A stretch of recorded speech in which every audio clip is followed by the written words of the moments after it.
My children, you are the modern descendants of King Cadmus who founded our city.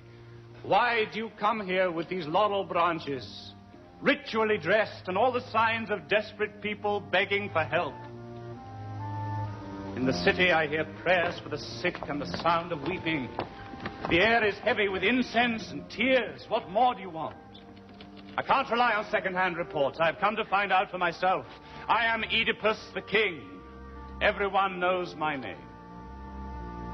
You, sir, you are a priest, a man old enough to be wise and entitled to speak first. A sudden panic, is it, or a demand for action? Anything I can do, I will do, of course. I would have to be a man without pity to close my eyes and stop my ears to a petition from everyone such as this. King Oedipus, Lord of Thebes, you see us, many hundreds, crowding to your palace. Youngsters like birds still in the nest, old men whose eyes have seen everything, priests of Zeus like me and of other gods, and the very best of our young men. We have all come here. There are thousands more sitting in the marketplace carrying emblems like these, others at the two altars of Pallas Athene, and at Ismena's shrine by the riverbank, where the future can be read in the ashes. And we are all offering desperate prayers. You've seen yourself what's happening here. This city is like a warship defeated in battle, wallowing aimlessly in a sea of blood. The crops are rotting in the fields. Disease is killing all the cattle. Babies are born dead or decay in the womb. And as if that wasn't enough, some god has sent plague like a fire demon to scorch our people. The courtyards Cadmus built will soon be empty. The underworld is already crowded with Thebans weeping in the darkness for themselves and their kin. If we choose to come here to beg for help, it's not because we think of you as a god, but because we know you to be the best of men, not only in the daily business of the state, but in those deeper mysteries of life, where the mind of man touches eternity. We haven't forgotten that it was you, a young man, newly arrived here, who solved the riddle of the Sphinx, that monstrous perversion of woman, lion, and bird, and freed us from her magical tyranny. We could do nothing to help you then. And I think, we all think, some god helped you. That's why, world-famous Oedipus, we're asking for your help again. Find us some remedy, either from your own experience or by calling on supernatural powers. You've solved terrible problems in the past, and that gives us confidence in your abilities now. Indeed, you have a reputation to live up to. Your genius has saved us once. It would be ridiculous to preserve this then, only to see us wasted now.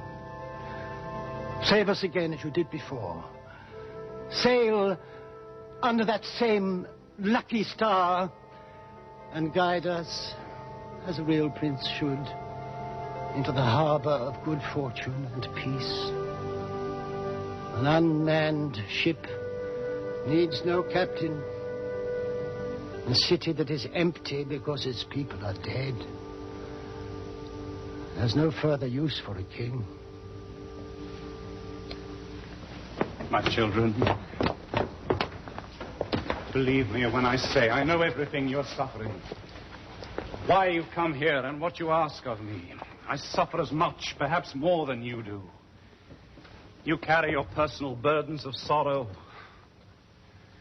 I carry them too, and my own, and the city's. I've not been sleeping. My eyes, like yours, are bloodshot with too frequent tears. I've walked every corridor in the palace and all the secret galleries of my mind, searching and searching what best to do. And this much I have done, because I haven't been idle, the one thing that seems sensible. My brother-in-law, Creon, the son of Menocius, I have sent to the oracle of Apollo at Delphi to ask the Pythia, the sacred priestess, what action or word of mine might help. He ought to be here. His mission has taken far longer than it should, and I begin to wonder what keeps him so long. When he arrives, whatever the oracle demands, you have my word, will be meticulously performed. No man can say better than that, nor on a better cue. Look, there's the signal. Creon himself is approaching. Whatever the message, he's certainly smiling. Apollo, god of healing, let the news be good. Dear brother-in-law, son of Menocius.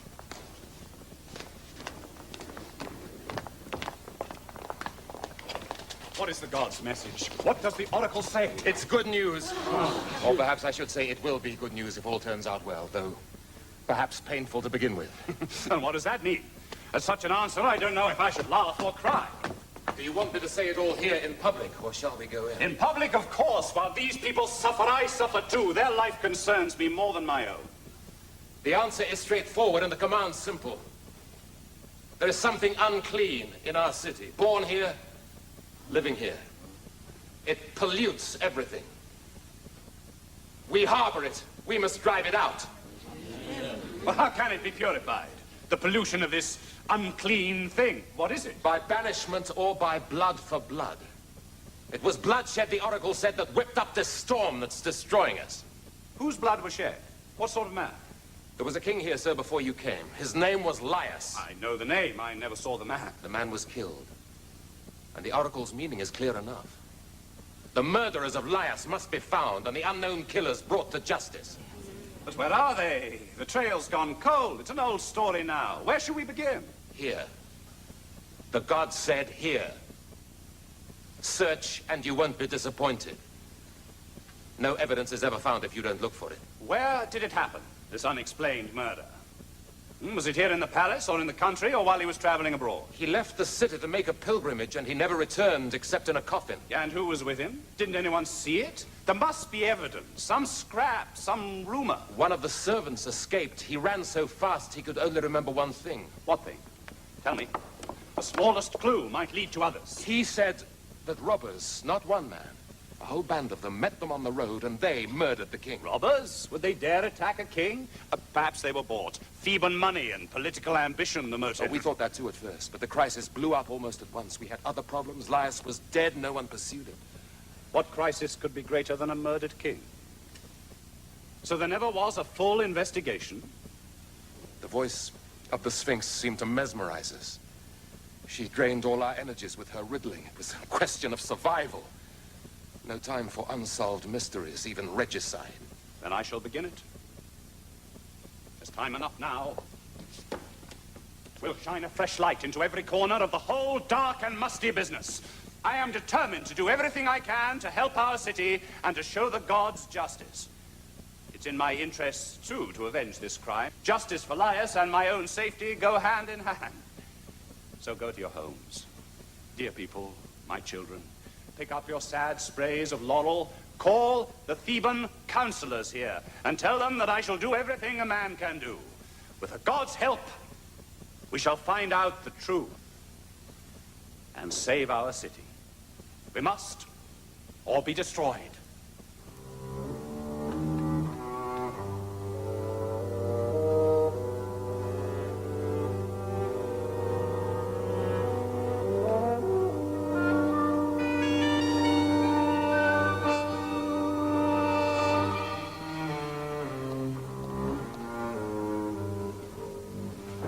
Go home now, good people.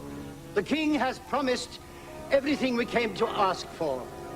Apollo, the healer, whose priestess gave us good answers, may come himself to cure this sickness of man and beast. Let us pray for that.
Sweet as music from the house of gold, and the priestess speaks to sunlit Thebes, and the god speaks through her, but his meaning's obscure. My hands are shaking, my heart is cold, on the rack with fear. From your island of Delos, supreme physician, send us your antidote to ease these plagues. Is this torture unique? For the old condition of suffering man through the centuries. The golden child of hope never dies. And we live by her prophecies. Ever-living Athene, wise daughter of Zeus, we sing first to you. And your chaste sister Artemis, the deer slayer queen, whose stony eyes watch in the marketplace from her marble throne. And Foreman Apollo, infallible marksman. Trinity of deities, show us your power. Purge our diseases and save our nation. If ever you saved us in the days of disaster, When the plague enforced its reign of terror, And a fire consumed us that no man could master.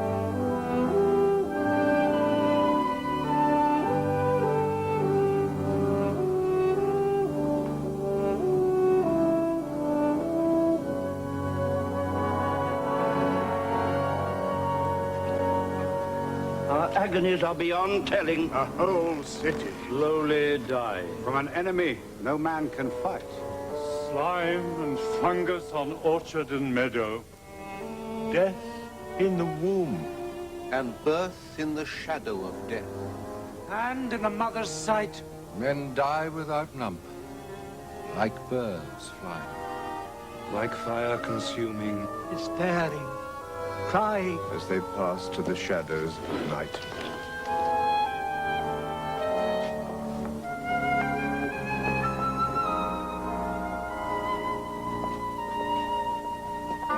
The smell of the dead, the streets stinking. Breeds death and more death, beyond all counting. No tears as her children die.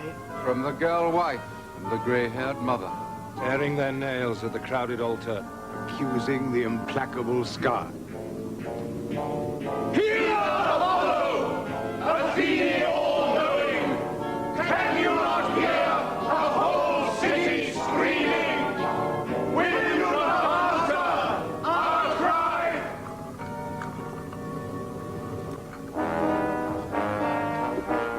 Now let the blood-stained god of war, whose savage music I hear, though no swords clash or shields ring, be driven from our city! Where the only song is the groan of the dying. The whimper of fear. Rout him, the manslayer! Let him fly in disorder! Let him hide his head in some bleak Thracian bay! Or ease himself in Amphitrite's bed.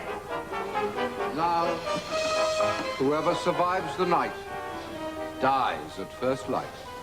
Great Father Zeus, you who punish with fire, incinerate the god of war, before we all lie dead!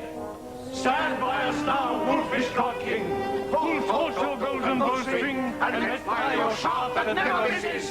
And hard-riding Artemis, whose torches flare on the Lycian slopes, Trailing sparks as you pass. And God of ecstasy, Bacchus above all, whose drowsy peace inspires and protects our city. God of the golden turban and flushed face, By your resinous torchlight we stand and cry. As your Maenads sweep by from the frenzied east, Cry to us wielding ecstatic fire. to burn this killing god, whom the gods themselves despise!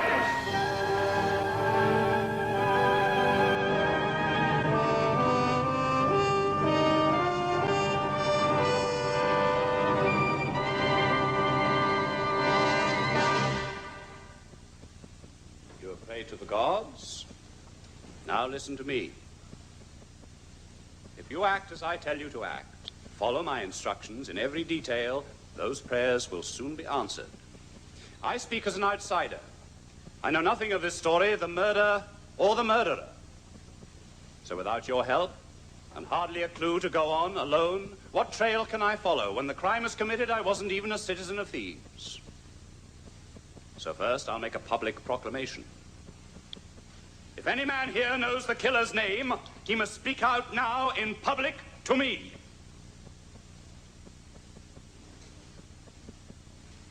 Perhaps one of you is the guilty man. If that man is here and gives himself up now, it will be easier for him. There will be no capital charge. The severest sentence I shall pronounce will be exile. No greater punishment than that.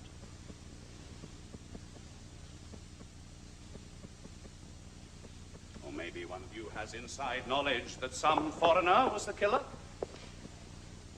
If you turn informer, you will be well paid. I shall see to that.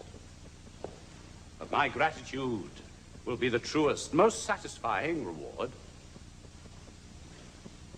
If, however, that man is here and refuses to speak, or if anyone, out of fear for himself, his friends, or his family, ignores these offers and then is discovered to be sheltering someone or himself, on that man I pass sentence already.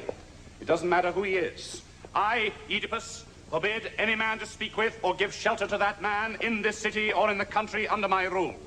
No one may pray with him, make sacrifices with him, or even allow him to wash in his house. Everyone will throw him out of doors as the perpetrator of this horrible crime that brings such suffering on our city, according to the prophetic word of Apollo, as revealed to me by the Delphic oracle. I stand here as the champion of the god. And of the dead king, too. The man himself, the murderer. With all solemnity, I curse him, whether he acted alone or with others, to bear the mark of this crime for the rest of his life, without friends, homeless, and in misery. I'll go further. I don't even exclude myself.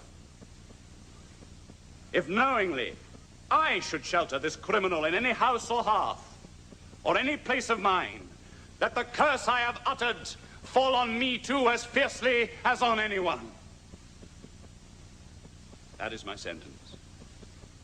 To be honest with you, I am surprised that no purification ceremonies or investigations were undertaken when so excellent a king as Laius was inexplicably murdered. Even without the god's command, that should have been looked into, I should have thought. Now, however, I am king. I enjoy Laius' title, his bed, and his wife. She is a kind of common ground between us, and his children, indeed, if he had had any, would be another bond, sharing a mother with mine. And he was the sad victim of this tragedy. These links between us, and my feeling for the man, make me determined to fight for him now as if he were my own father. Nothing will be too much trouble to ferret him out, and if any man dares to disobey these orders, let the gods' curses fall on him too. Barren earth, barren cattle, a barren wife, and all the horrors this suffering city daily endures without mercy till the end of his life.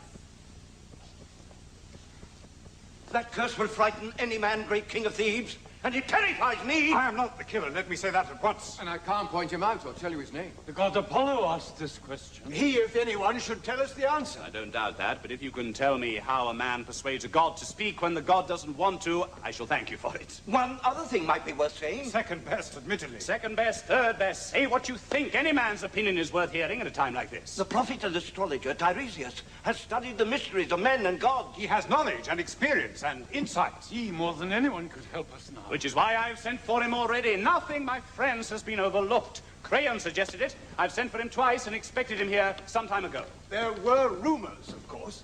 Gossip in the marketplace. Rumors? What rumors? You must tell me everything. That travelers killed him. Somewhere on the road. I've heard that already. There are no witnesses. Here comes the man to tease out the truth.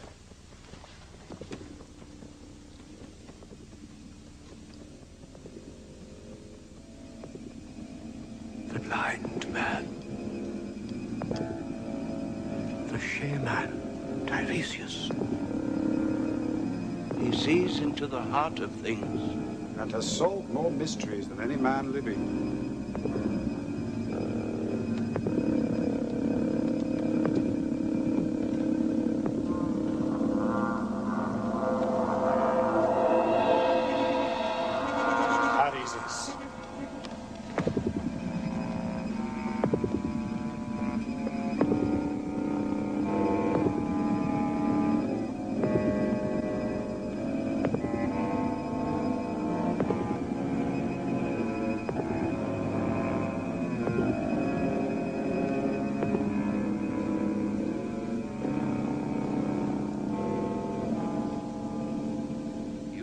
Yourself master of all the arts of understanding, both mystic symbolism and practical wisdom. The highest spiritual truths and the most down-to-earth material realities are equally your province. You see the state of our city, not with your eyes, I know, but with your intellect. We rely on you as our spiritual champion.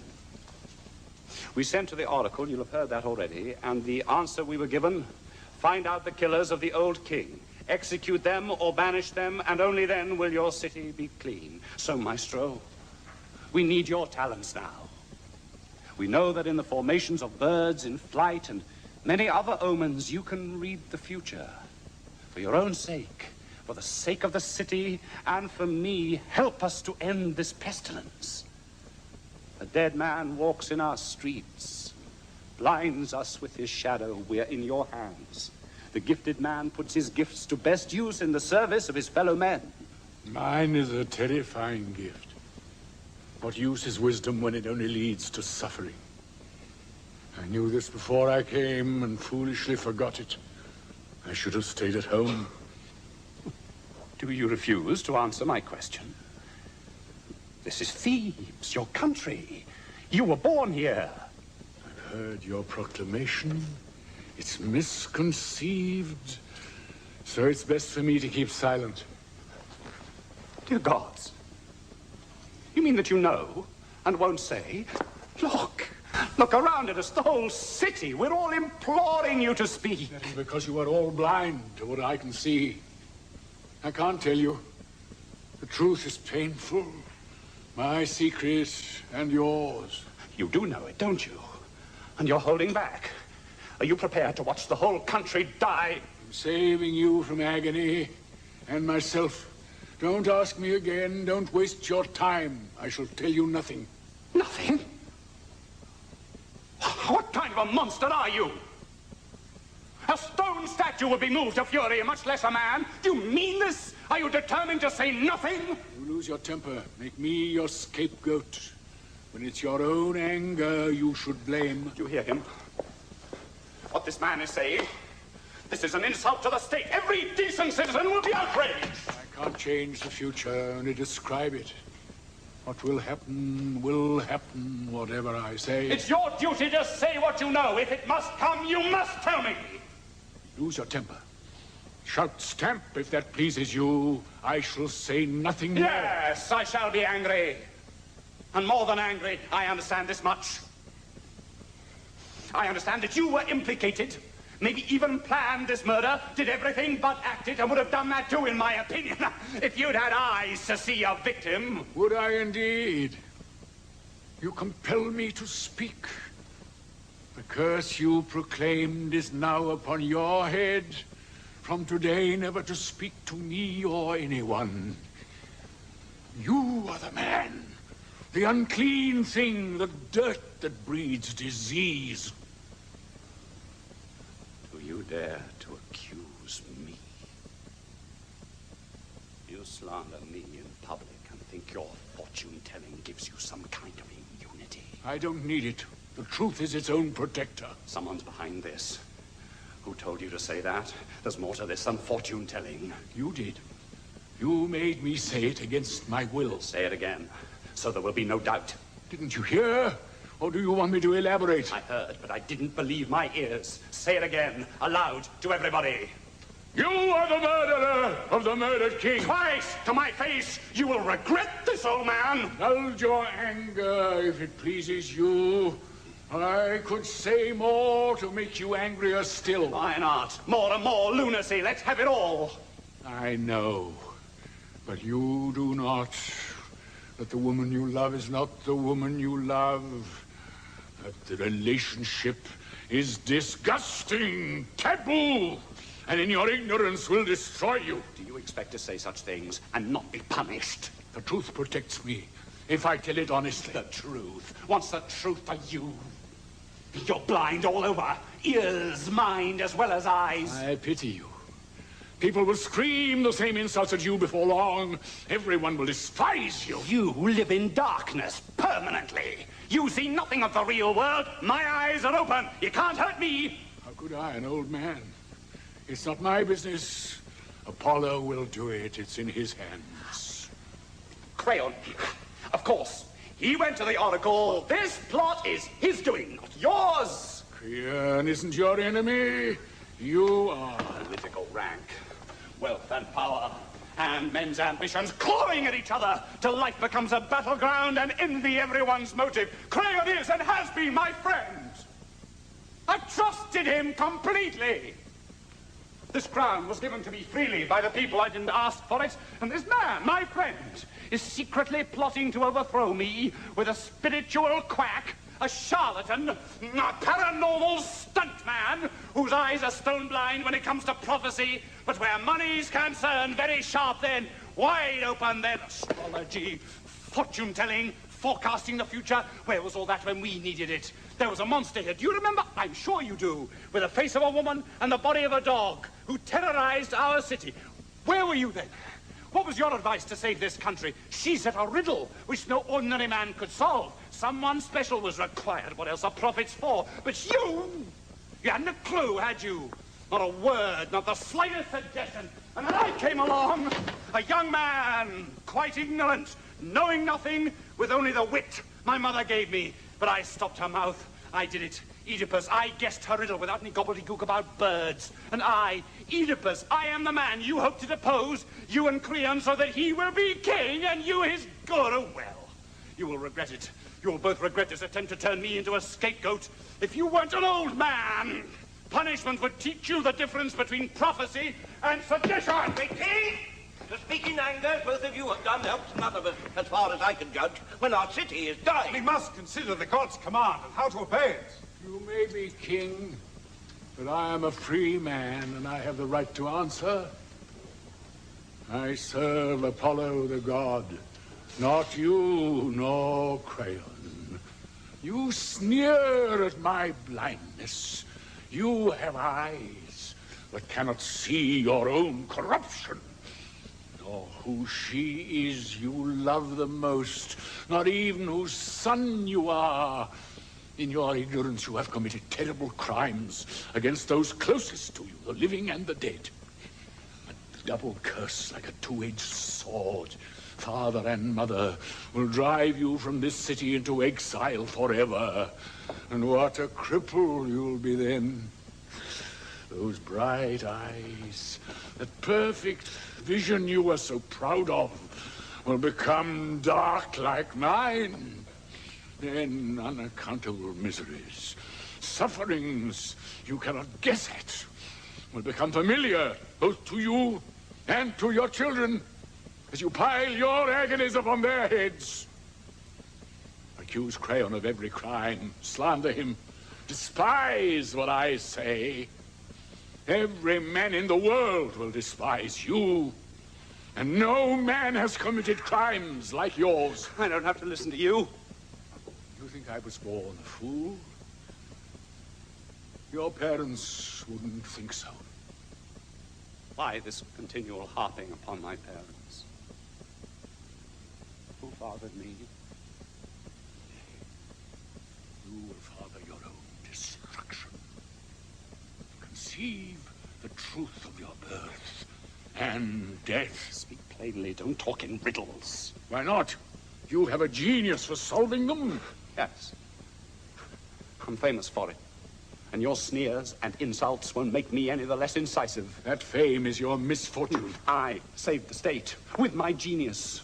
What does it matter to me what you choose to call it? Now I shall go.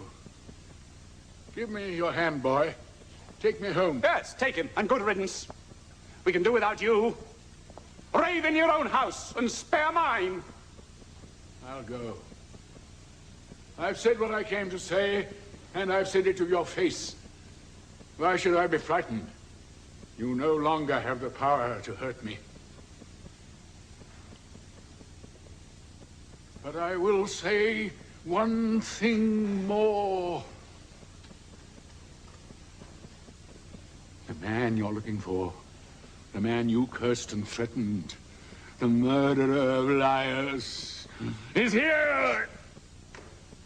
He passes for a foreigner who lives in Thebes, but he was born here, and will learn that to his cost. He could see when he came here. He will leave blind. He's a rich man now. He will go as a beggar, groping with a stick in his hand, tapping his way. He will leave this city into endless exile. To his children, whom he loves, he is brother and father. To the woman who bore him, lover and son. To his father, a killer, and the man who supplants him. Go in, set your genius to solve those riddles. Call me a blind man when you've proved them untrue.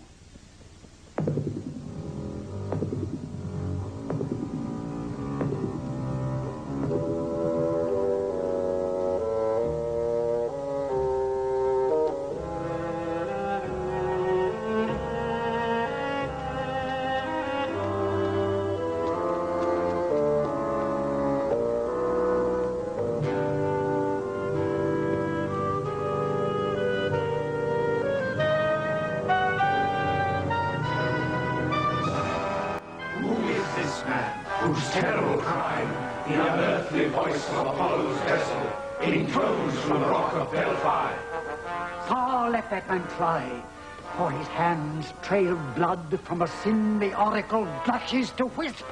Faster than the storm, his horse must run, outstrip the wind. Thundering Zeus' son gallops behind, grasp in his fist the lethal lightning. And the hounds of the gods, the unsleeping fates close in like a circle tightening. from the snowbound crest of Parnassus, the word was transmitted to Thebes. You must find this killer, lurking like a thief in the night. Drag him into the light. Like a mountain bull, where the forests are thicker, the caves bleaker, he creeps. Barred from a company of men. Hopelessly flies the voice of those bleak prophecies. That buzz and sting in his face. No distance from Earth's center point. Delphi's sacred summit is too far for Apollo's vengeance. Tiresias has spread fear and confusion. Should we believe him or not? For us, best to keep quiet. I'm like jelly, uncertain what's happening or will happen. Was there ever a row in the past? Or is there now? Between Polybus' son and the ruling line of Thebes, the house of Labdacus? Not that I ever heard. What could be more absurd than to blacken, With no proof, Oedipus' name? By pinning this unsolved murder on him.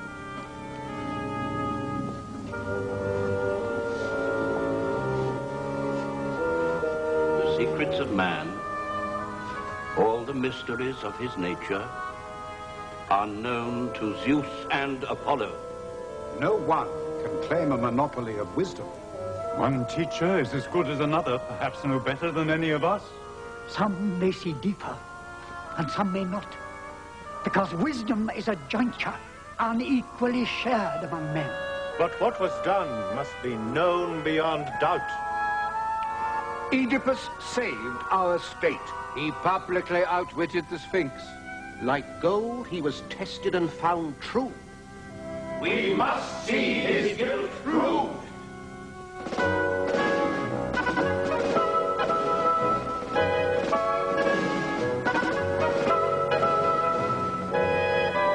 Citizens, members of the council, they tell me the king has charged me with subversion.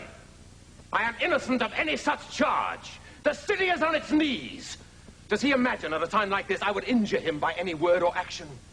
I'd rather die than be smeared like that.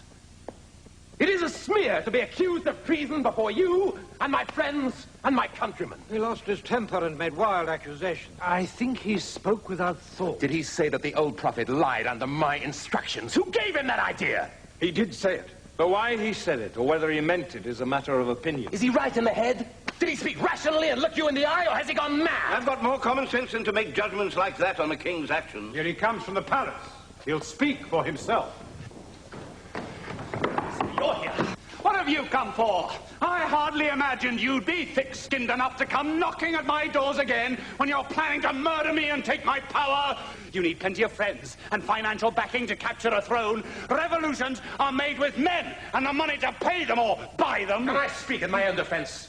Judge me when you've heard my answer, not before. Cleon, you've always been a brilliant talker, but talk cuts no ice with me. I've seen the evidence of your actions. Betrayal, sedition. You let me speak. Say what you like, but don't protest your innocence. That would be too much. Do you really think that closing your mind, a bone-headed refusal to listen, is a sensible way of proceeding? Do you really think that I can allow you to plot a palace revolution and do nothing about it because you're my brother-in-law? Only a fool would allow that, I agree, if it were happening. There is no revolution in the palace or anywhere. No conspiracy. What am I supposed to have done? It was you who advised me to send for that canting prophet. Yes, it was. Good advice. I'd give it again. Tell me, how long ago did Laius...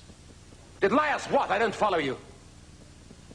He died mysteriously. How long ago was that? Years and years. I can hardly remember. Yeah, and this fortune teller, he was here then, already in the prophecy business? Respected then as now for his skill and integrity. And did he mention me when the murder happened? Not in my hearing. And did you not hold an inquest or some kind of investigation? There was an inquiry, but it revealed nothing. And this respected prophet, why did he say nothing then of what he has said today? I have no idea.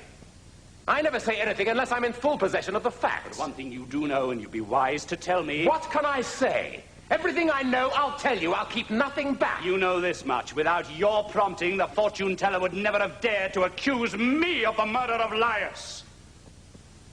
Did he say that? Then you must know whether he's lying or telling the truth, not I. Am I permitted to interrogate you? Why not? I've got nothing to hide. You will never pin this murder on me. Are you married to my sister? What kind of a question's that? I can hardly deny it, can I? I do have that honor. She shares the throne, both title and revenue. Of course she does. What's mine is hers. And I am the third partner. I have my share of power and responsibility. You've always had it. All the more disgusting to conspire against me behind my back. But I haven't conspired against you. Ask yourself, as I ask myself, whether any sane man would willingly exchange a quiet life within the ruling family for the wear and tear, the grueling responsibility of government. It has never crossed my mind. I have no ambition to be king in name or in fact. I live like a king. Sometimes I hope I act like one, and that's enough. No sensible man would want more than that. If I had your job, there'd be too many things I wouldn't like doing, and no more satisfaction from the kingship itself than I get now from royal rank without royal obligations. I'm not so drunk with the prospect of power as to envy a position that yields no profit. Look at me now. Everyone knows me. Everyone loves me. I think. Anyone who seeks to get your attention first tries for mine, because my influence guarantees success. Why should I change such a favorable situation? Is it likely I'd be such a fool as to break with you in such conditions as far as to commit treason? As a political policy, it has nothing to recommend it. It's not mine, nor the policy of any of my friends. Not if I know them. If you want proof, send to the priestess at the oracle, check the message I brought if it was true, produce some evidence of conspiracy between the blind man and me, prove that, and condemn me to death out of hand. My verdict in those conditions will be as merciless as any man's. If you weigh his words, they make good sense. Well worth a prudent man's consideration. Quick judgments are not always the wisest. Shall I sit and do nothing while he takes power and my own sluggishness destroys me? What you want then, to have me banished? Banished? Oh, no. I want you dead. What have I done to provoke such jealousy? Are you still so obstinate, still pretending? Yes, I am, because you're not thinking straight. I know where my best interests lie. And what about mine? You are a traitor! And you are mistaken! Kings must take decisions! Not wrong decisions! Oh, Thebes, my city! Thebes is my city as well as yours! Jesus, stop this brawling. Queen! Jocasta is coming from the palace. She will help us to put an end to this quarrel. What is all this shouting? From inside the palace, I heard angry voices like a quarrel. Aren't you ashamed? Indulging yourself in private arguments, squabbling like boys, while the city dies all around you.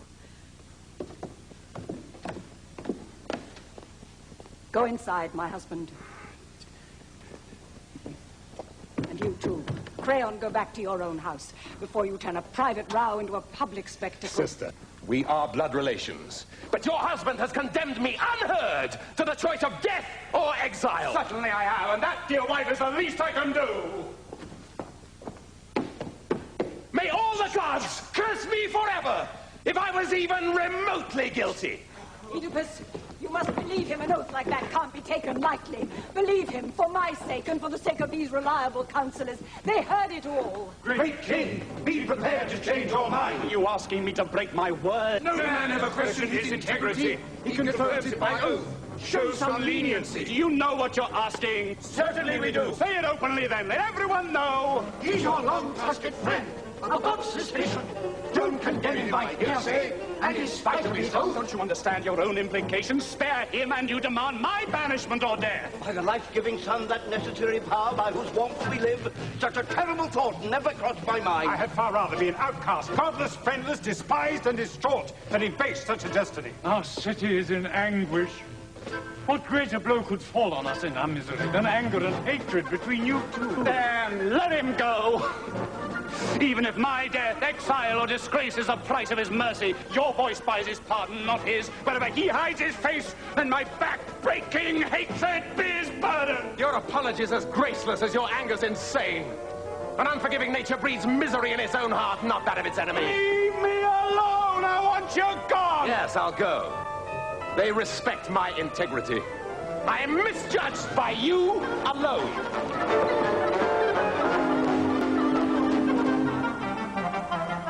Take the king inside, madam. Speak to him in private. What caused this quarrel? Who began it? Rumors were mentioned, unfounded suspicions, then the anger that follows unjust accusations. Both men were at fault, then? Yes, madam, they were. Tell me all the details. You can speak without fear. We have troubles enough.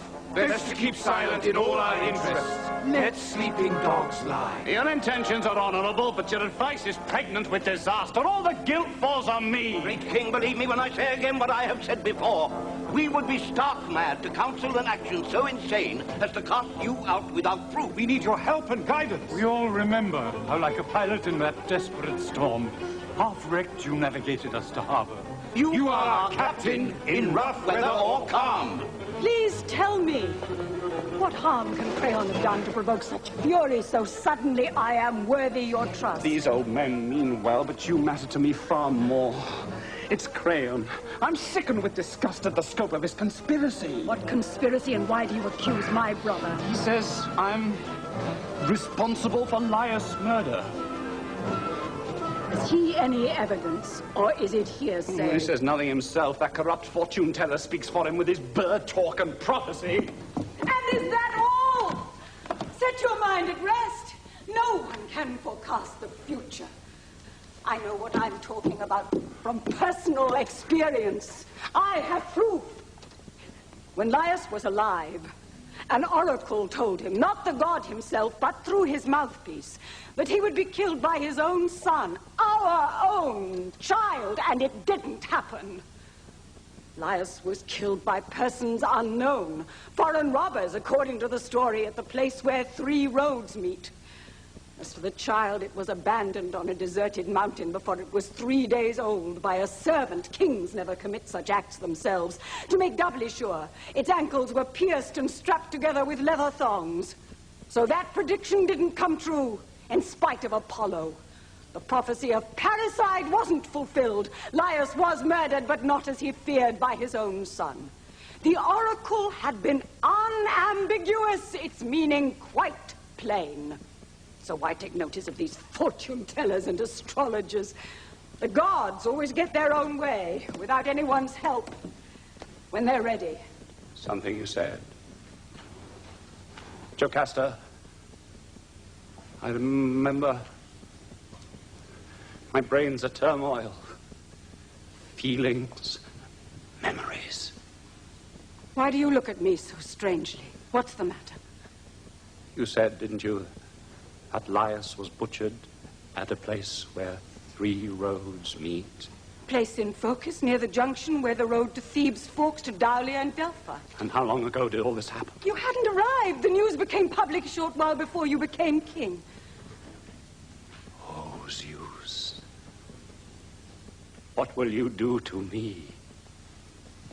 Oedipus, you look terrified. What have I said? Not yet. Don't ask me yet. How old was Laius? What kind of man was he? Big man, hair graying, about your build. Dear God, without knowing it, I may have damned myself just a moment ago. Don't look at me like that. What do you mean? Maybe Tiresias could see after all. Terrifying, but possible.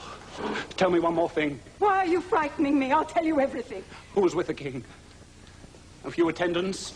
Or was he traveling in state with servants and armed men? 5 men, all told. One of them, a herald. Laius himself rode in a carriage. Nothing could be clearer than that. Every detail. Where did you get this information? There was one survivor. Eventually he got back to Thebes. And is he still here now? No, he isn't. By the time he got back, everything had changed in the city. You were king in Laius' place. When he saw how things were, he came to me and begged me on his knees to let him go back to the country, to be a shepherd. He said he wanted to be done with thieves, out of sight, out of mind. I want him here, at once, today. Can we find him? Of course we can.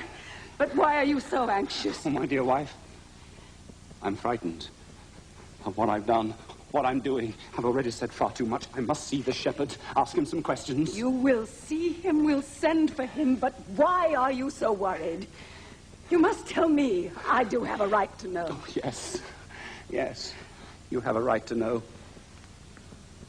If the truth of this is what I think it is, no one has a better right to know than you. I'll tell you the whole story. My father, Oedipus, was Corinth-born, and Merope, my mother, came from Doris.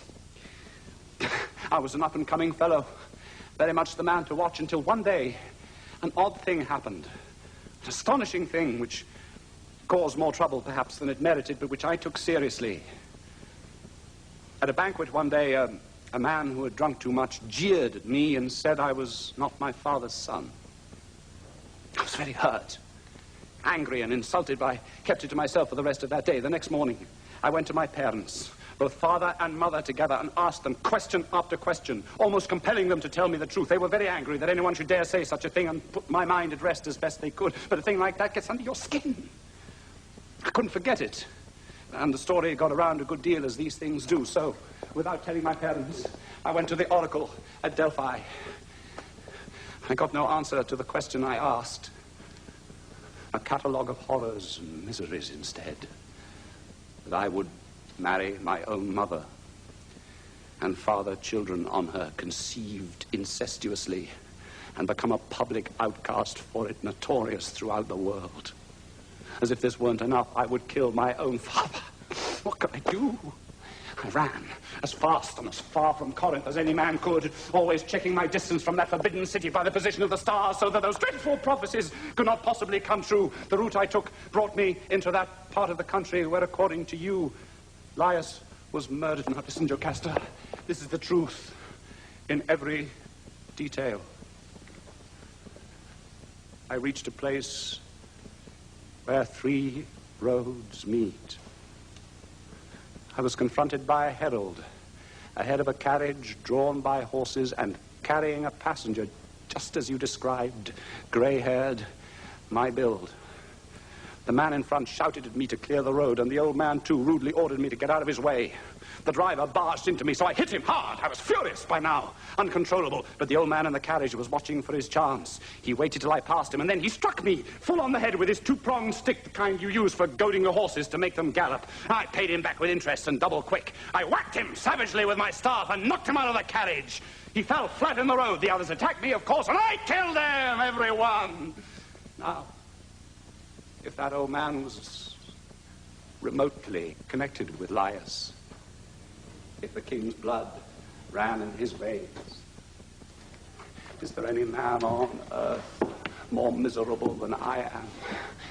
Every god will hate me, and all men. No one will speak to me, friend or stranger. No one will take me into his house. I cursed the murderer, and the weight of that curse now falls on me. These same hands that murdered him have fondled his wife. Your story is terrifying, great king. But don't give up hope. There was an eyewitness. Until you've questioned him, say nothing. The shepherd is my last chance. I'll cling to that. Even when he gets here, what possible help can he be? One detail, and it's crucial. If his story corroborates yours, I am proved innocent. What detail? Does it matter? What did I say? In your version of the shepherd's evidence, the king was killed by robbers. Robbers, plural. Now, if he says the same, still calls them robbers, I'm in the clear. One man is not a group of men. Plural is plural, not singular. But if he describes a single traveler walking alone, then quite obviously, all the evidence will point to me. Oh, but he did say that. I'm certain. He can't change his story now. He spoke in public. The whole city heard him. And even if his evidence varies in detail, by no possible stretch of the imagination can he pretend that Laius died as predicted. A son of mine would kill him, the oracle said, and it didn't happen. My poor little boy killed no one. He was the one who died years before any of this happened. That's how much oracles are worth. In future, whatever they say, one way or the other, I won't waste my time with any of them. That's the truth of the matter. But we'll speak to the shepherd. Send someone to fetch him now, this minute. At once. We'll get him at once. Come inside. I'll do nothing without your approval. Nothing.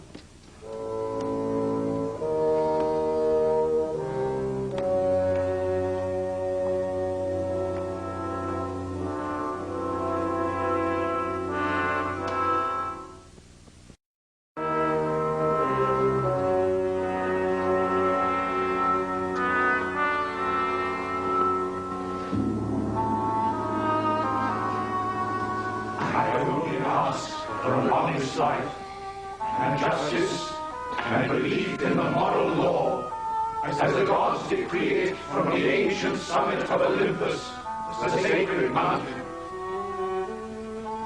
No man made those precepts. They never sleep nor decay with age as men decay. They run their courses from immortal sources. Like a pure and eternal fountain. Arrogant self-love breeds absolute rule. The tyrant who eats up money and men, he seeks absolute power, and in one foolish hour overreaches himself and ends in the gutter. An ambitious man most honors the gods. When his demon drives him to serve the state, he sets his store by the moral law. The gods love him, and his people prosper. But what if a man should laugh at justice, grab what he wants, and disregard by his words and actions honesty and truth, and plunder holy shrines? Can he hope to escape the consequences of his rape? When the criminal makes off with his loot, and the murderer becomes king, why should I still cling to the old wisdom and morality, or honor in song the sacred harmony? And why should I make pilgrimages to Delphi, or Olympia, or any holy place, if these manifest truths are not made absolute for every man, and the gods' warnings provoke laughter, with no thought of what comes after? Oh, Zeus universal, if you hear our song, show us again your immortal power in this darkest hour, when Laius' fate and Apollo's words are both forgotten, and your warnings unheard.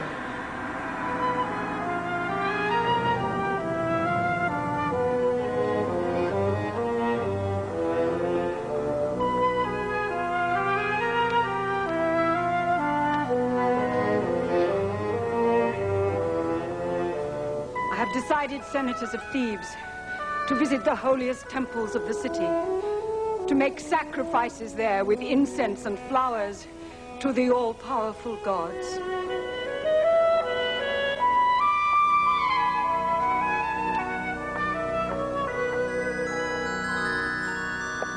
The king is confused at the moment by his own nightmares and fantasies. He can't make balanced judgments or estimate from past experience what is likely to happen. Each new sensational revelation he takes as truth and is terrified the more.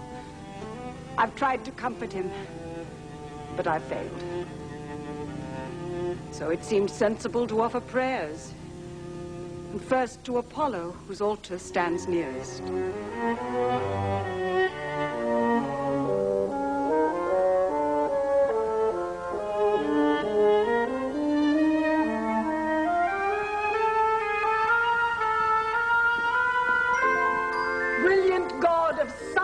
And healing, we stand in the shadow of a curse. Shine on our darkest corners where there is sickness and dirt. Make us whole and clean. Like desperate sailors, we lose our lost hope when we see our captain in despair.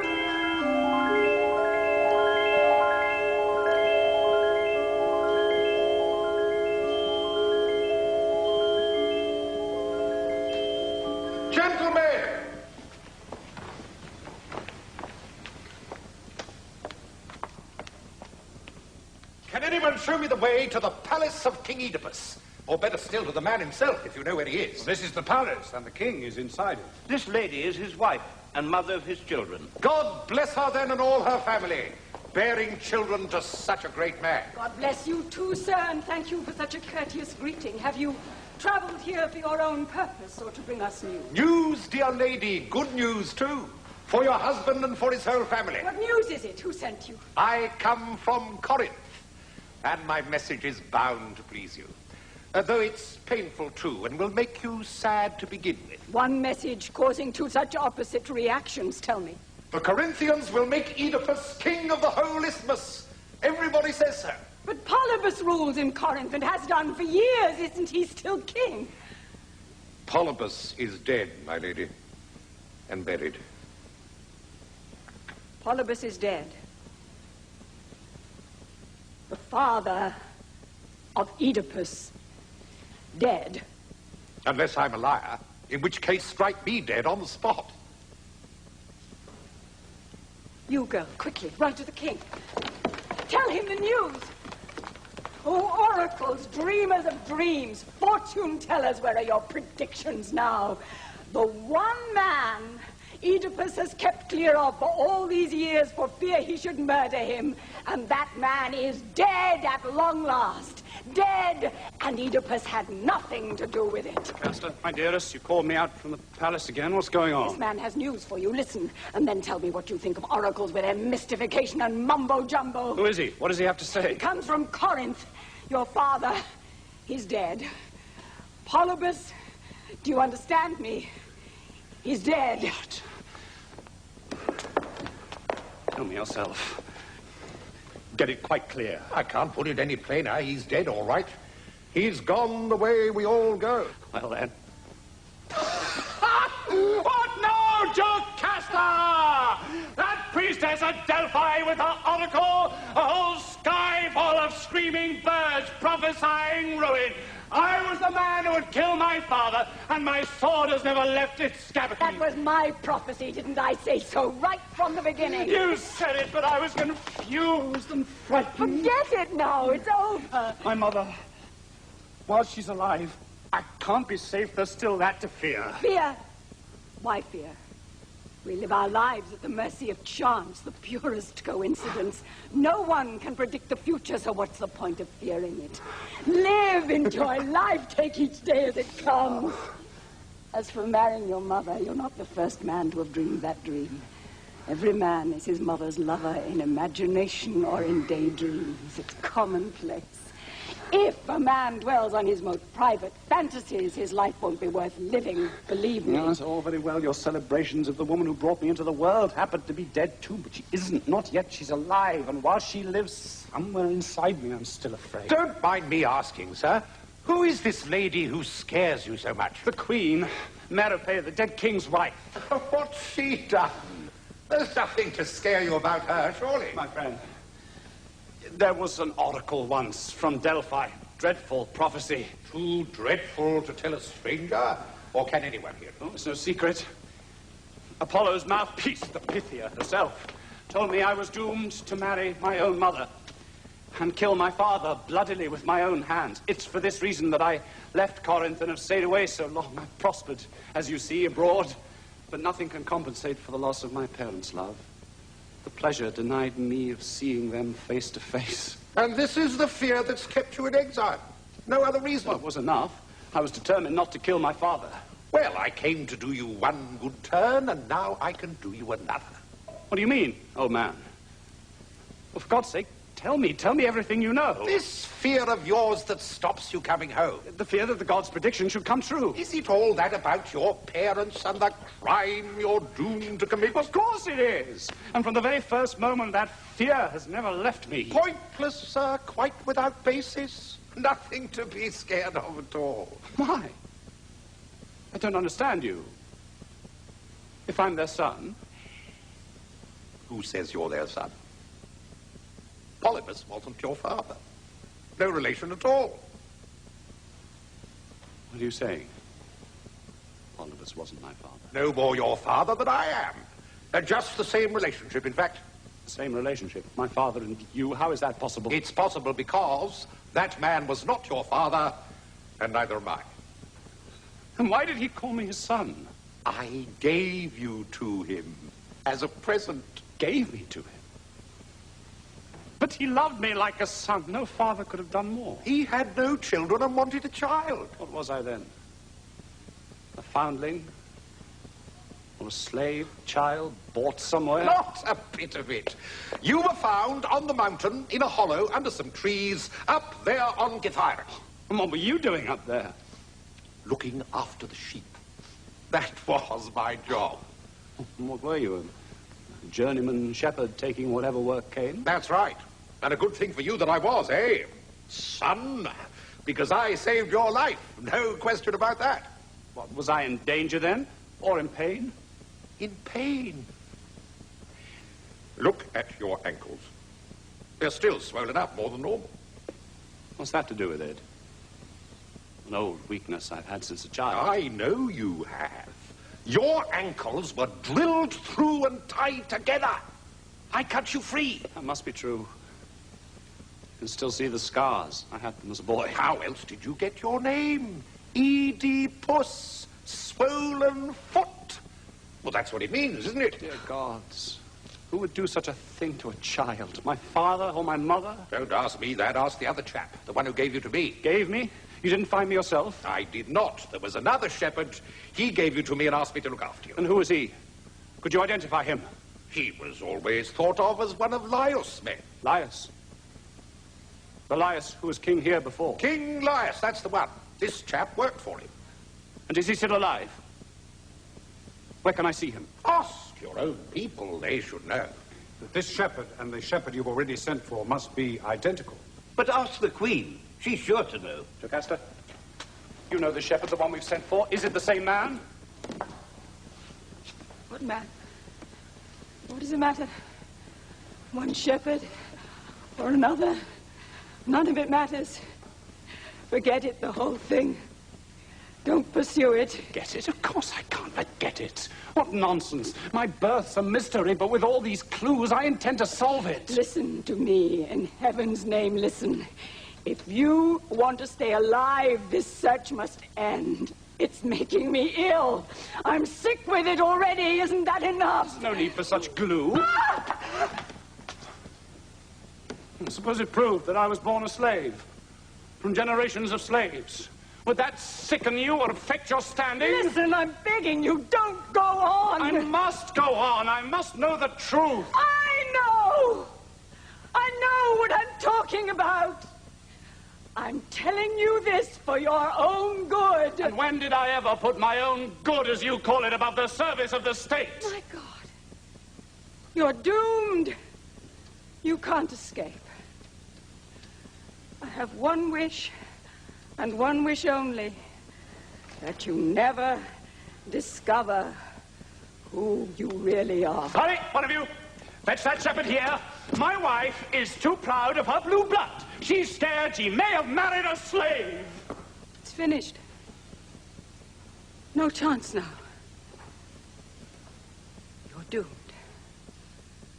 I've said all there is to say.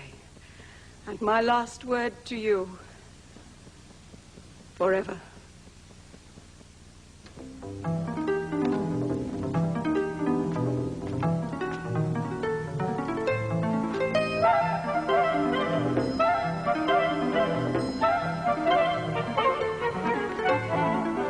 If I can foretell the future, either by prophecy or common sense, I predict that by tomorrow morning, this truth will be dawning.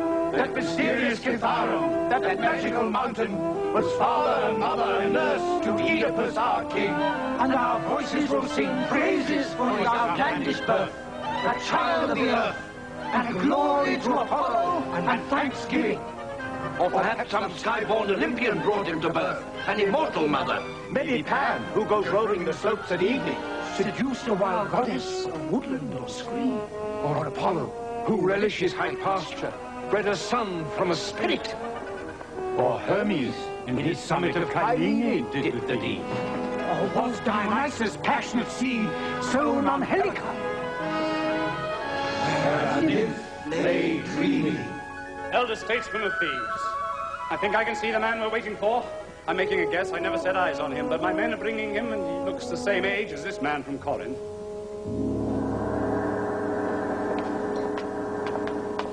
See the one? You should know him. You've seen him before. I recognize him. This is the man. He was Laius' servant and honest as the day.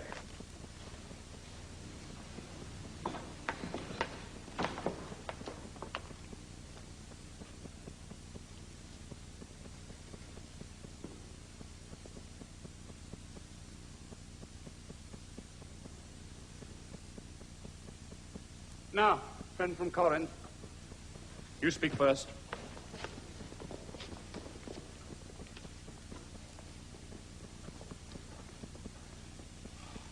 Is this the man you mean? It is. And you, old shepherd, look me in the eye.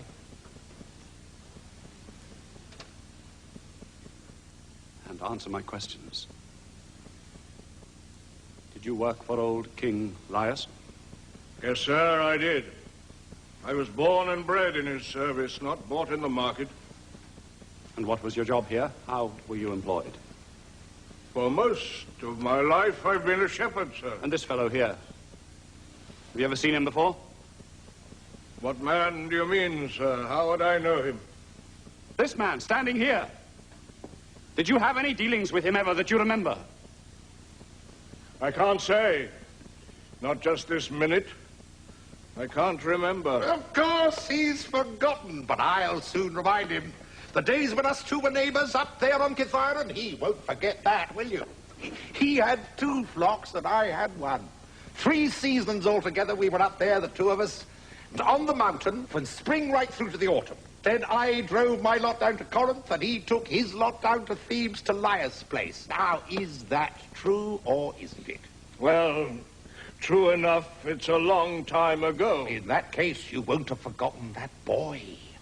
The baby you gave me. You told me to look after it and bring it up as my own. Why are you asking about that? It's years ago. And he's a grown man. My dear old mate. This is that baby. God damn you, be quiet. Keep your mouth shut. Now, old fellow, you deserve that sharp tone more than he does. Why, great king, what have I done wrong? Not giving a straight answer to a straight question. He was asking you about the child. It's just talk. He knows nothing. He doesn't understand. Now, listen. If you won't speak willingly, you'll be forced to speak. I'm an old man, sir. Don't hurt me, for God's sake. Twist his arms back, quickly. Oh, God help me now. What have I done? What more do you want to know? This man here was asking you about a child. Was it you who gave him that child? Was it? Yes. It was me. I wish I'd died that day. Where did it come from? Was it your child? Or did someone give it to you? Not mine. Would I give my own child away? It came from someone else. Who else? From Thebes? From one of the citizens here? What kind of house did that baby come from? I beg you, sir. By all the gods, don't ask me that. I am asking. If I must ask again, you're as good as dead. Well, you see, it was born in Laius' house. A slave? Or was it a blood relation? I'm on the edge, sir. Must I say it? Yes, we're both on the edge. I must hear you say it. They did say it was his. But the queen in the palace, she could tell you.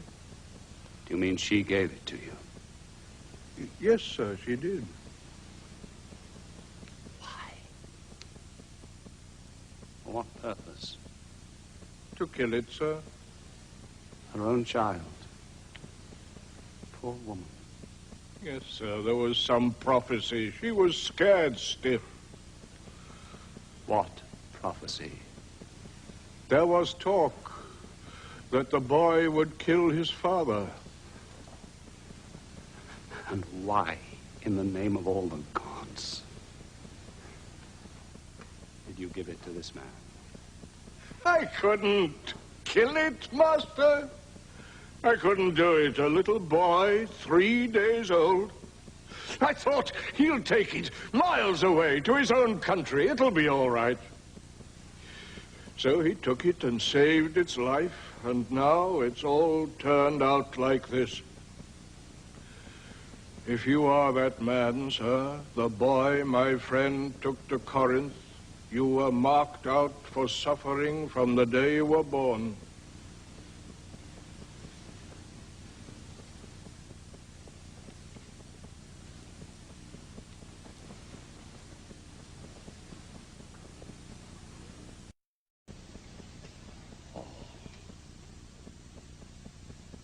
All of it.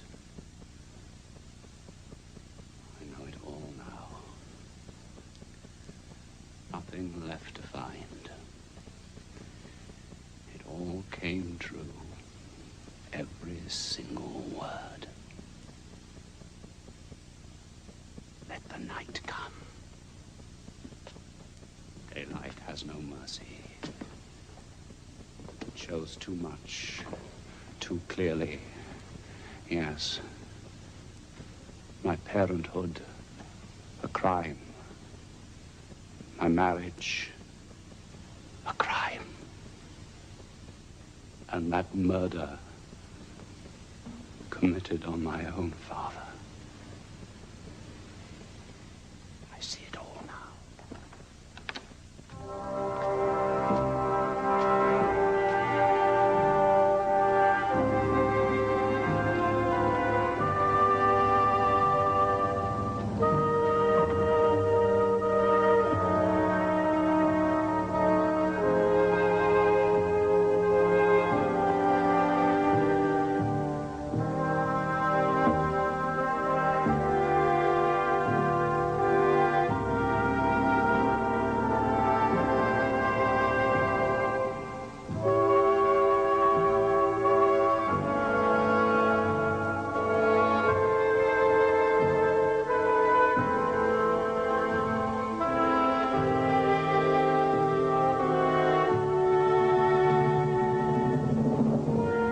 Like a shadow thrown in the dust is the short life of man. Sunlit generations pass into the night. And happiness, like a bird in flight, flutters and is gone. We have seen Oedipus the King brought down to misery. Suffering, grief, happiness, pain is mortal man's destiny. Like a champion marksman, he shot down the Sphinx in full flight. The master of the gods' reward was kingship and power over men. The prize of 1 hour of brilliant insight. From that day, he was king in Thebes. Like a solid wall, his power surrounded us, and we sang of the benefits of his rule. Was there ever a reversal of fortune more terrible than this? How can any man endure such merciless agony? Who was ever marked out by destiny for suffering like his? Oedipus, world-famous king, when you sucked and fondled at the same breast. How could the flesh keep silence so long, where both son and father caress? Time is an all-seeing eye that searches out hidden guilt when it seems most secure. Then brings down the night on the father and son who shared a wife. And the blood that was spilt. Son of our murdered king, why did you ever come here? Your destiny leaves me choking with tears. Bringing salvation for us with your own misery.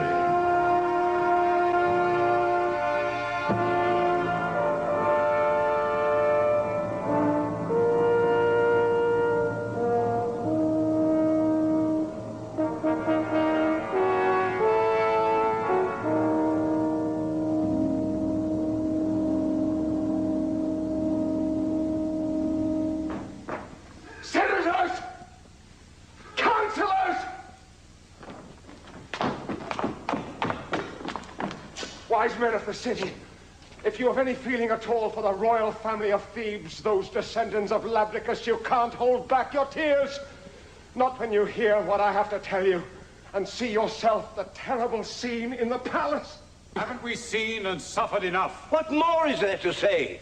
First of all, in the plainest language, the queen is dead. Dead? How can she be dead? Poor woman. I'll tell you how. She killed herself. You haven't seen it, and count yourselves lucky. I shall never be able to forget it. That image will always be with me now. I was there. And I'll tell you what happened as accurately as I can. When she rushed into the palace, in anguish, she went straight into the bedroom, tearing her hair out in handfuls and muttering like a mad woman. She slammed the doors and locked herself in, and we heard her shouting. Something about Laius, her first husband, who's been dead for years, and the night they conceived the son who was to kill him and breed misbegotten children on his own mother. Then it became confused. She screamed and beat upon the bed where she had conceived a husband by a husband and children by a child. I heard all that. Her actual death was behind the locked doors. And Oedipus broke in at that point, raving up and down the hall and shouting for a sword, so that all our eyes were fixed on him and we all forgot what she was doing. That wife of mine, that wife and mother, he shouted. Her fertile belly, twice it's been harvested, me and my children. Then he suddenly made for the door. None of us told him, as though some premonition suddenly told him she was there. He bellowed and shouted and shoulder-charged the doors and kicked them till the bolts and hinges shattered, and he stumbled in. We saw her slowly turning in the air, swinging slightly like a pendulum, strung up by the neck. She'd hanged herself. The king ran to her, loosed the ropes, and lifted her down, all the while groaning heartbreakingly, like an animal. He laid her gently on the floor, and then this was unbearable.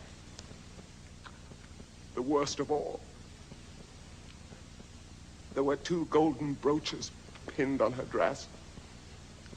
He opened them up, lifted them high in the air at arm's length, and plunged them down into his eyeballs, screaming and groaning that his own guilt and suffering were too great for his eyes ever to see it, that now they would both be in darkness forever, that he would never see again those he should never have seen, nor ever love those he should never have loved. That's the way he went on, cursing himself and stabbing his eyelids again and again, till his face was a mass of blood and tears, not drops of blood, but like a thunderstorm or cloudburst gushing down his cheeks. Has he any relief? Or is the pain getting worse? He's yelling for someone to unbolt the doors and drag him out so that all Thebes will see the father killer and mother. I can't say that word in public. He's shouting repeatedly that he must be kicked out of the city. He's exiled by his own decree. He mustn't stay long enough to let the curse fall on his own family. But he's in pain, and half his strength is gone, poor man. He can't see. He needs someone to guide him. And the physical agony must be worse than any man can bear. You'll see yourself. The doors are opening. Sorrow and pity you must feel when you see him with your own eyes.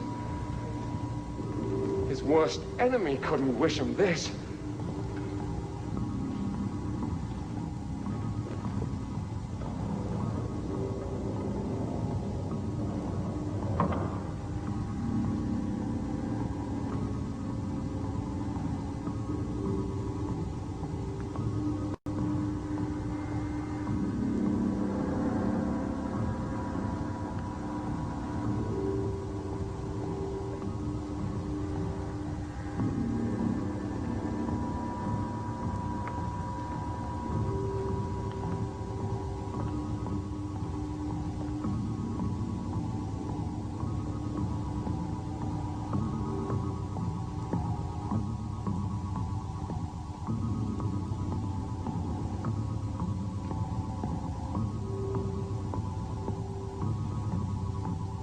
Any man's eyes never seen sufferings more terrible. Mine have not. What mania? What insanity has turned your brain, man of all sorrows? Some demon of the night. Some destructive impulse in man. Prowling silently round you, waiting its chance. Has sprung within human strength, howling at your throat. I am fascinated and repelled in a trance of horror and pity. I want to watch your pain. And to turn from it. I want to learn from your torment. But I shudder at what the knowledge might mean.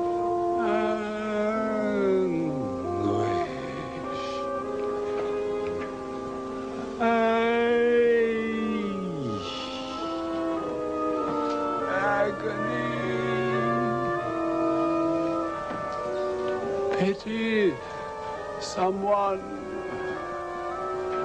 I can't see where my legs are taking me. Is that my voice? Floating like a ghost in front of my face. The punishment begins here.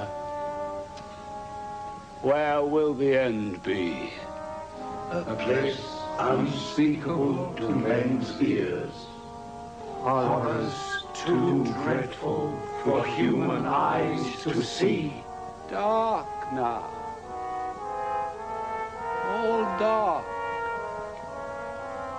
This nightmarish blackness surrounds me. I shall never see daylight again. A black cloud, a thick fog, forever enfolds me like a cloak. The pain in my eyes, dear gods, grinds sharper. But the pain in my memory cuts deeper. This is his life now, to suffer twice over. The body's sharp pain, and the mind's dull ache. My friends, are you there? You don't desert me. Still loyal, still kind. You stay with me, although I am blind. You give me your care. I have no eyes now to see your face, but I know that you're here by the sound of your voice. Your mutilated eyes. What darkness in your mind?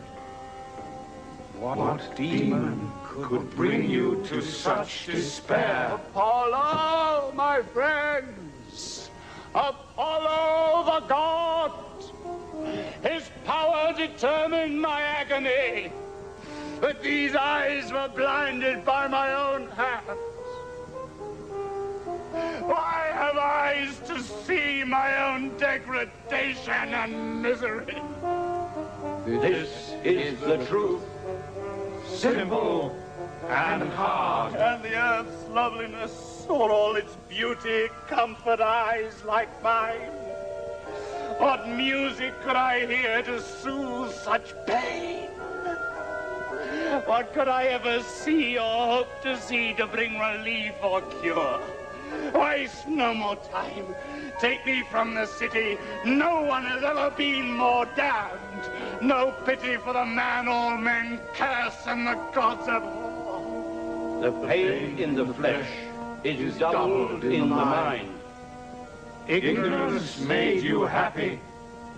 The truth has made you blind. Damn the man who saw my ankles bleed and cut me free from those straps. His mercy only made things worse. I should have died. Did I live for this agony? And for those that loved me a lifetime of misery? Better a child's grave on the mountainside. Now my name will be known forever. My father's killer, my mother's lover, born to cause suffering and to suffer. Will there be any horror or shame not synonymous with Oedipus' name, or ever a man more damned? No, never. You bring blindness and exile on your own head by this action. You would have been better dead. Oh! You must never say that. Never. What has happened here has happened for the best. Don't dare tell me otherwise. If I could see, how could I look my father in the face when I meet him in the underworld?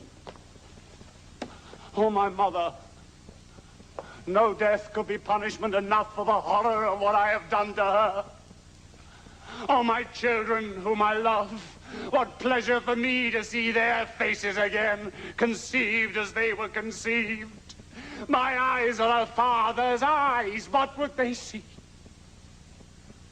And this marvelous city in which I was born, the greatest among men, if I had eyes, I could still see its palaces and temples, which by my own edict, my own folly, my own insane determination, are forbidden the murderer of Laius, the unclean thing that all men turn away from, and the gods hate, I mean myself. With eyes in my head, how could I look anyone in the face, even the Theban people in the streets? My hearing, too, these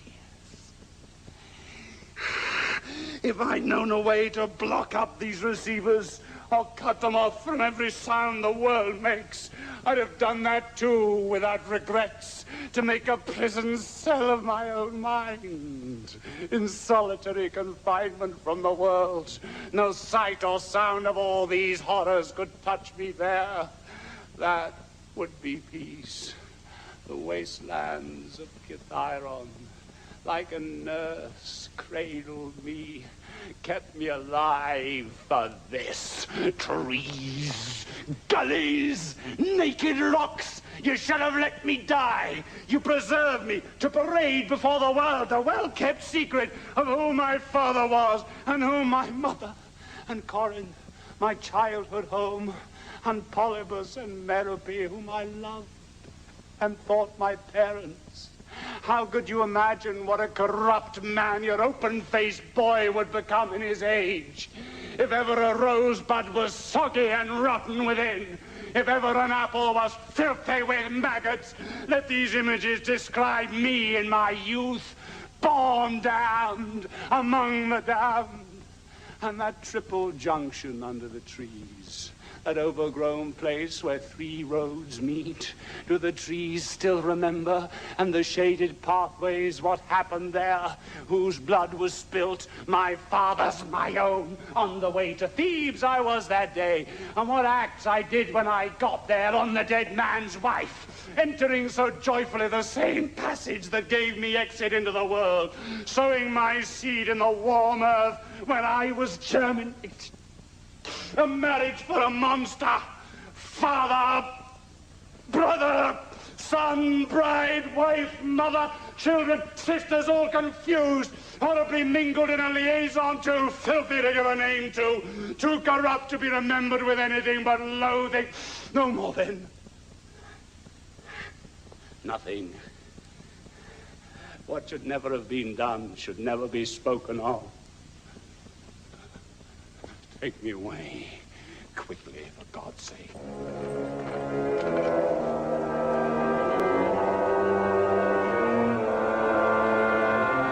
Clone is coming. It's up to him now to deal with you. He will advise us and take action as provisional governor in your place. Pray on. Of course. There's nothing I can say to him. And why should he listen to anything I say?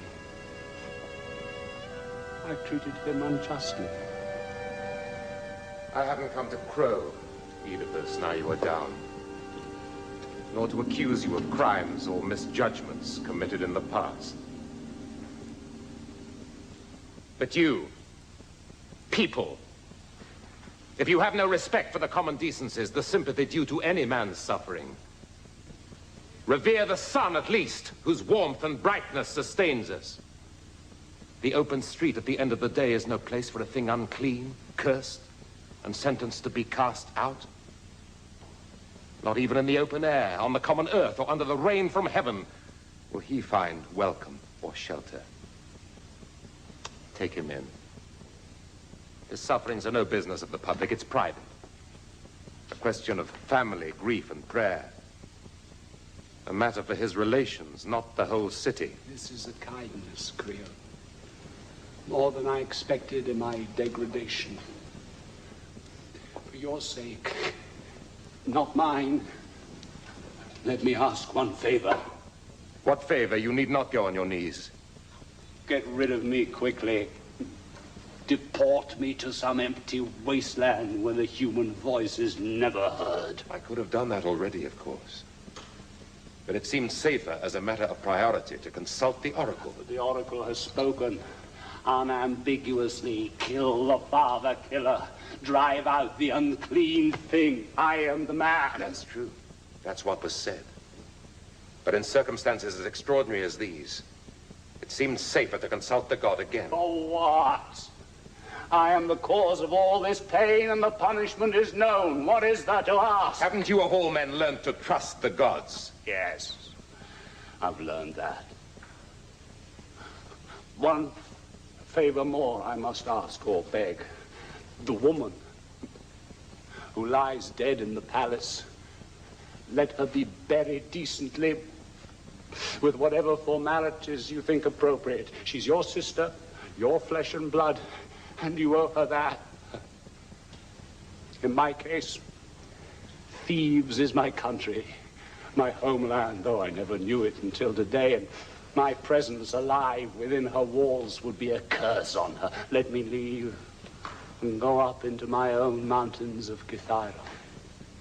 My mother and father left me there to die in the wilderness, and I shall die now in accordance with their wishes who wished me dead. My death, I know, will be mysterious. My life was saved miraculously, and not for the common death of old age or sickness, but for some other ending, awe-inspiring, and perhaps evil. Let it come as it will. And now, my children, the boys, Creon, Polynices and Eteocles, they're almost men and can look after themselves wherever they go. But the girls, they're so small, such babies yet. They have shared everything with me, food and drink and company. I doubt if they've ever so much as eaten a meal away from their father. Look after them, Creon, for my sake.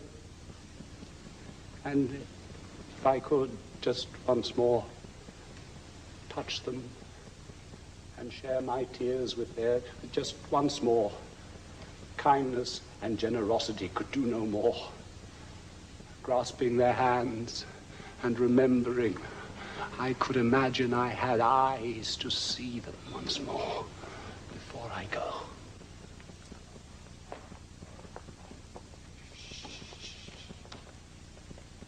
I heard something.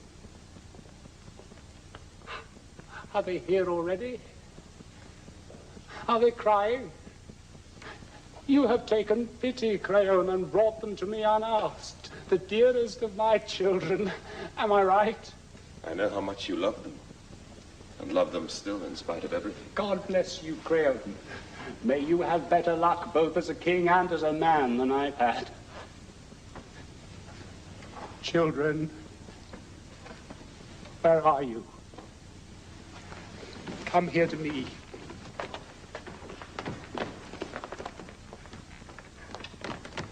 Embrace me. Antigone. Ismene. These hands are your brother's hands and your father's. the hands that blinded me. I was blind already, if the truth be known. I saw nothing as I fathered you on my own mother, only a wife. Was ever a man more blind? My eyes can't see you now, but they can cry still, and they do. To think what hard lives you will lead in the world when you're grown up. The vicious things people will say, festivals and public holidays. No fun for you they'll be, staying at home in tears while the others enjoy themselves. And then later, when you're old enough to be married, where is the man who will be brave or foolhardy enough to take you on, and that scandalous reputation that shall stick to all my children and my children's children? Their father killed his father, then plowed up the same ground where he sprouted, gave his own mother children. Those girls, yes, they're his sisters. That's the sort of thing people will say. And who will marry you in those circumstances? Nobody will. My poor girls. Virginity and barrenness is all you can look forward to. Creon Menoicus was your father, and you must be their father. Now, as nearest kin, the two of us who brought them into the world are both dead, or dead to them. They're quite alone apart from you. Don't let them wander as orphans through the world, homeless as well as husbandless, and don't condemn them to share the punishment that falls on me. They're very young, very poor now. And if you don't help them quite without hope, promise me. And take my hand upon the promise.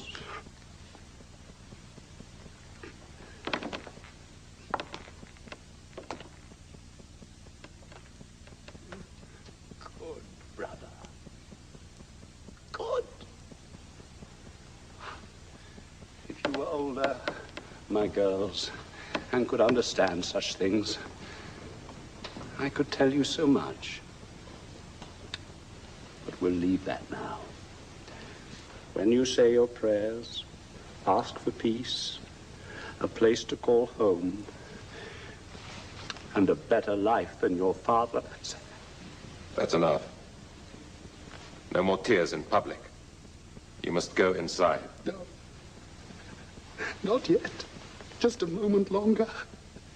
Even against your better judgment. No. Everything must be done correctly.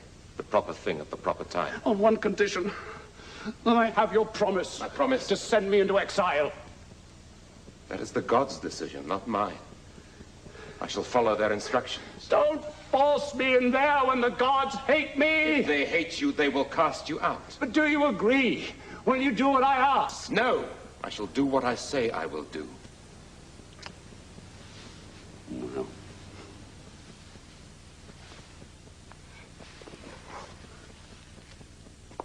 I'm in your hands. Then go in. But leave the children here. The children? Don't take them away from me. Don't do that. Don't give me orders. Those days are over. Your orders have brought you to this. Now you must learn to obey.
all seen Oedipus the King, who solved the riddle the she-monster sang, and by his genius saved the state, and whose fame for that deed was so great, no man could but envy him.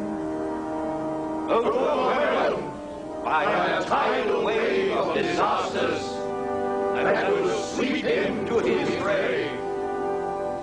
Judge no man's life until he is dead. There are no winners till the race is run. Call no man fortunate or safe from pain. Till he lies in his last everlasting bed, and the earth covers his head.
Oedipus chooses to live, and in doing so he makes his most heroic choice of all, for even the gods cannot suffer and endure. At the close of Oedipus the King, Oedipus has prophesied his own extraordinary end, and that, of course, is the next of the Theban plays, Oedipus at Colonus.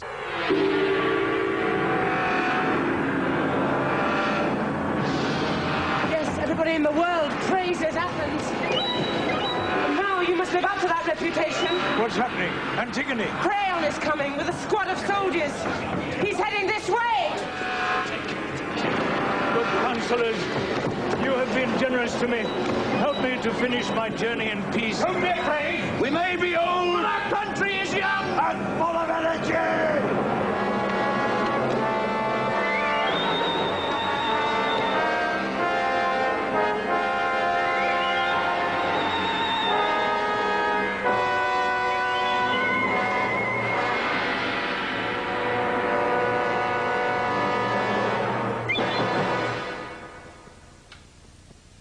Gentlemen, good people of Colonus, I can tell from the look of panic in your eyes that you're afraid of me. You need not be. Nor need you shout at me or be abusive. I haven't come to make trouble. I'm too old for that.